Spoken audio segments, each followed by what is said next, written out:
get my 6. What's up, everybody?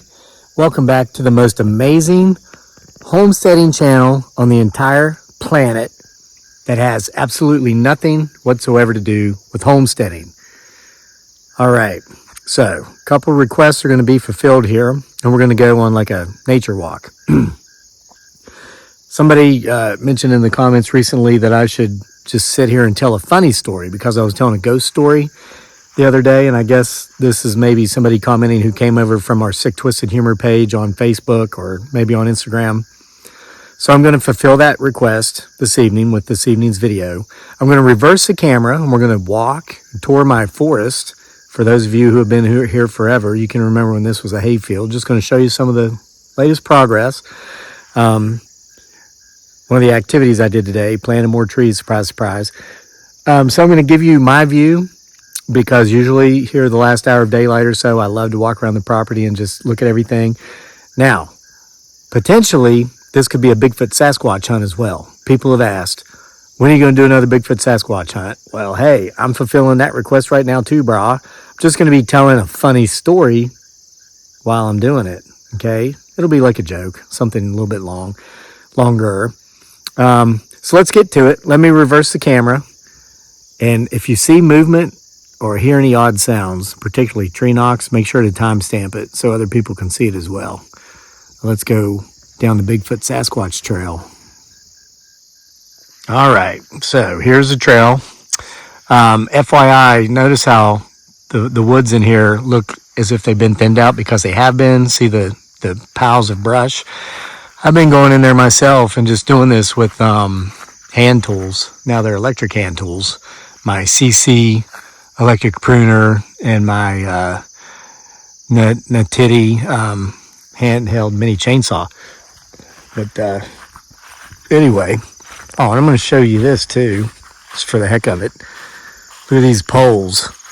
Those are from trees that I took down in there. Those are anywhere from 8 feet to 20 feet in length. Anything I can figure out to use those for, I'm gonna. Yeah. Even if it's just to make wattle fencing. All right, so let's go. I'm gonna try not to be too loud so we can hear potentially him, her, it, or they. Used to keep firewood here. We don't anymore. We're gonna clean this up this winter and start reusing that garden in there. We haven't used it for a few years. But as the forest has been growing up, I have been cutting some new trails into it so we can ride our toys around, motorcycles. And plus, just if you want to walk to like the opposite end of the party, or opposite end of the property, you don't want to have to go all the way around these trails. This trail goes all the way around, but we've made some middle trails. All right. In that cage is an apple tree that was planted a couple of years ago. Same as that cage. Now I'm going to come in here and thin out some of the other stuff so that the apple trees get all the light. But here's what I did today. I added 4 more fruit trees. They're peach trees. Here's the first one. Yeah, as we're reforesting this back here, this lower portion of the meadow, it's like a lot of trees didn't really grow up, so I just thought, why don't we just put like a bunch of fruit trees in there? Then we'll have like a secondary fruit orchard back here. And you can see the house way over there. We're further back, so the wildlife can enjoy the fruit more without having to worry about dealing with us. So there's the first one. I found this one. This is a black walnut tree. It was growing up here on its own, probably from where a squirrel buried a nut, and forgot about it. So I put a tree guard around it so the bucks don't rub it up. And then there, right in the center of your screen, that's another black walnut tree that came up on its own probably 8 years ago. It should be nutting sometime soon. But anyway, we got 2 of them here together. They can cross-pollinate. Here's another peach tree I planted today. Yeah, so we got peach tree, then 2 apple trees. And then we've got another trail right up here where we've got the same thing, 2 peach trees, 2 apple trees. Keeping these locust trees right here because me and Daniel planted those about 5 or 6 years ago. There's the forest where we're usually telling our creepy stories. All right, so there's a peach tree. We'll go this way, show you the other peach tree, then I'll start telling the funny story. Somebody requested a joke, so I'll tell you one. All right, and there's the other peach tree. So see, just a lot of stuff's not growing here other than the stuff that gives me allergies really bad this time of year. Goldenrod, those really tall, beautiful yellow flowers. Those are potential Bigfoot Sasquatch field research observation blind, one of them. We got a new one from our sponsor Beaver here this week. We're going to put up somewhere else, I think just right over here. So anyway, here's another trail cut into the property so we can get through all this. See that? Otherwise, you'd have to either go all the way around or trudge through this stuff. Now, there's another apple tree. See it in the fence. So we're going to be taking out these persimmons. I wanted to give them time enough to see if they were going to fruit or not. They haven't. So I'm going to take them out. And then there's another apple tree in that fence. And we could have come up that trail to gotten here. These are coming down. These are Bradford pears, an invasive species. They are coming down soon. Okay, so one day at the golf course, these four guys were finishing up their game when a woman that they had never seen approached them. And she introduced herself. She said, guys, I'm new in town, and I love to golf, but I don't have anybody to golf with. You know, my husband and I just recently moved here. Look at that. You can barely see the house right in the center of the screen, but that's how much this has grown up.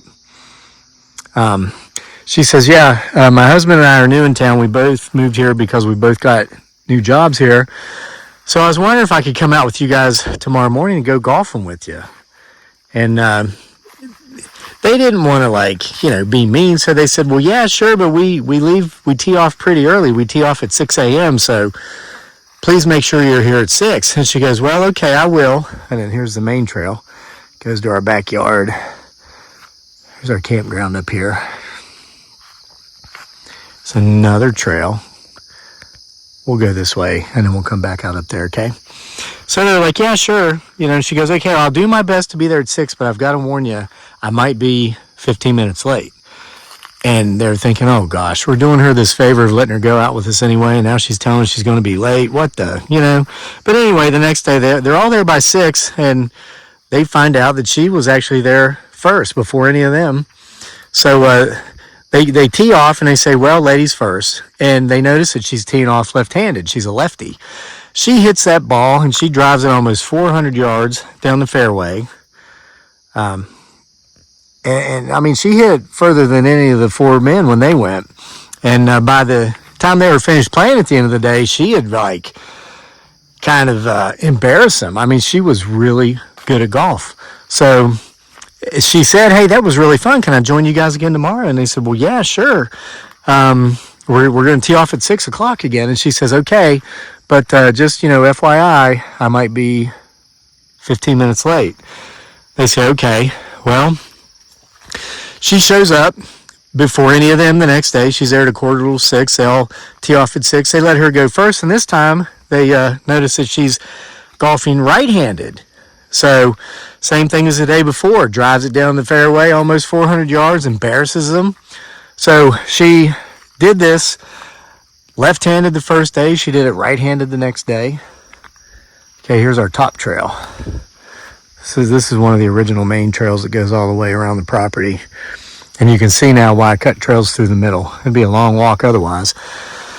So anyway, the third day, they all have agreed to show up and, start golfing again at 6. But she's actually 15 minutes late. And they're like, okay, what's going on with this? Is this some kind of psychological ploy? And then that day she golfs both left-handed and right-handed and whatever she wants to do. And once again, she humiliates them. So they're sitting around the clubhouse at the end of that third day of golf. And they say, what gives? You're awesome. And you're, left-handed, right-handed. What's the deal? And she says, well, yeah, I actually played golf for Duke University when I was in college. And I was on the team that was in the national championship. And, I was All-American.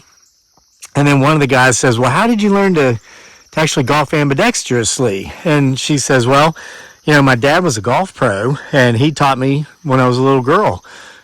And let's just peek in the woods here. Coming out to our campground here from the top. You see where we put the tent down there. So anyway, she says, yeah, my dad taught me when I was a little girl to vote or to golf lefty and righty. So, and then one of the guys, he was half lit, and he says, well, how do you know when to do what? Like, how do you know which day you're gonna golf left-handed and which day you're gonna golf right-handed? Yeah, our house is way down there somewhere. Can't even see it now because of the woods. She says, well, I'm not trying to be inappropriate with you here, guys, but I'm just going to be honest with you. She says, my husband sleeps snood, and in the mornings when I'm going to go golfing, I just kind of lift the blanket and see which way, his willamajig is pointing. And if it's pointing to the left, then I golf left-handed. And if it's pointing to the right, then I golf right-handed. Well, and that guy, they're all laughing. They think it's funny. They're not offended. But then one guy, she goes, well, what if it's sticking straight up? And she says, well, on those days, I'm 15 minutes late. Ba-dum-bum-ching. All right, so there's your funny story while we're walking around looking for Bigfoot Sasquatch. Let's go in here in the woods. You can see that sun going down. It's almost down. These are apple trees. These were our original. We planted these the first weekend we lived here back in August of 2016. And they've not done well because we've not taken care of them. We've neglected them. They need to be watered. This is the worst place to plant trees. It's like at the high point of our property, and all the rain, when it does rain, runs off from here. So it's fortunate that we have the fruit orchard at the low point, and we must have had 3 truckloads of fruit. And like those peach trees that I showed you in this video today that I planted, I got those at Lowe's for $32. Those are good trees.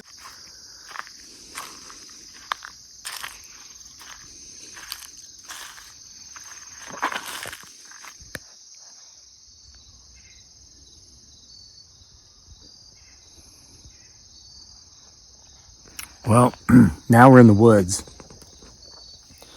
Sit here and talk for a few minutes. See, yep. Think we might have company back there. Keep watching. Yep, more than one. So, did you like that joke? Yeah, I thought it was pretty funny. Looking forward to October. Just going to pan some here. See if we can see them again from a different angle. I think they moved over. Looking forward to the really creepy stories this October. I hope you are as well. Yeah, I'm glad you were able to join me here this evening doing what I do most evenings, just kind of walk around the place and look at everything, notice how much it's grown, and I love it. It's like a work in progress, a labor of love. Probably every year, there hasn't been a year here that I have not planted trees or bushes. Also planted a Rose of Sharon today in Althea. We have a big white one in our front yard, and they flower here in Central Virginia, Zone 7, like the last week of July, and the flowers last until they last all of August, about the first 2 weeks of September. But there will literally be thousands of pollinators on that bush at once, mostly bumblebees, butterflies, and hummingbirds, actually. So I also bought a Rose of Sharon today, did you hear that? Like a lavender colored one. And I planted it beside our honeybee boxes, just to the left and up some, so that in about 2 years, once it matures some, it will provide shade during the hottest time of the day in the summer, the second half of the afternoon.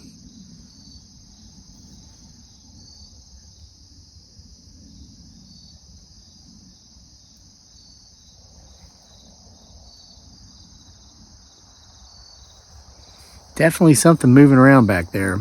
So if you saw it, timestamp it so others can have a chance to see it as well.